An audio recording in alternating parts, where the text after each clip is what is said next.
projects so that you can get them done. And I do them when I have no control of the remote control. And the key to that is to get audiobooks on your phone and plug it in your ear. You'll never know you're not watching the game. And you can just stitch your heart away and make fabulous gifts. This is just a little metal canister and Hobby Lobby, and I imagine a lot of you have a lot of craft stuff left somewhere if you can just find it and put it together. So you can just do little tiny stitcheries and then mount them on poster board or foam core board. And I've got it on magnet to stitch to this. The class that we're going to be doing is going to be in October. And we've talked a lot today about the different wool appliques. This is a wool applique done with just the basic stitches that I'm going to be teaching during that class. And you can go on and on and on, but it doesn't, I mean, Sue Spargo's stitches are amazing. And the wool things that you can make with some of those designs are beautiful. But you can just use basics to start, but you have to know the basics. So this is one that I just had up at Hill City Show. I love doing that. One of the tools, if you don't have one, I highly, highly recommend. You will never be sad about having a light box. You can use it for so many things. I definitely use it for every embroidery that I do. But it's great for applique, and it's just good for piecing, getting your pieces in place.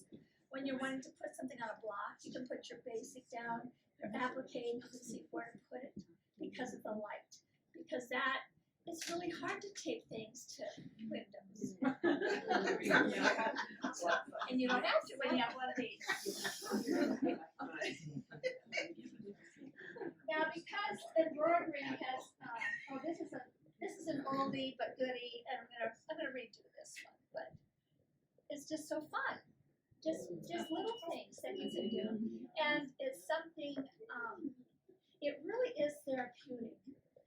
It really is. When you start hand stitching, and don't be afraid that you can't do it, because we all have to start somewhere. And some of us started when we were like 6 years old. So don't be afraid that you can't do it. You can. It's an easy technique to do. Of course, in our day and age, they have to rename things because, God forbid, we should just call it hand embroidery. So now it's called slow stitching. And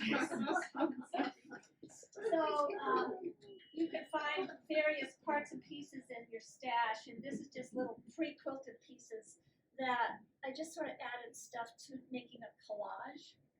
And what that collage can become then is just a little bag to hold like your scissors or your needles or your threads for your projects that you're doing.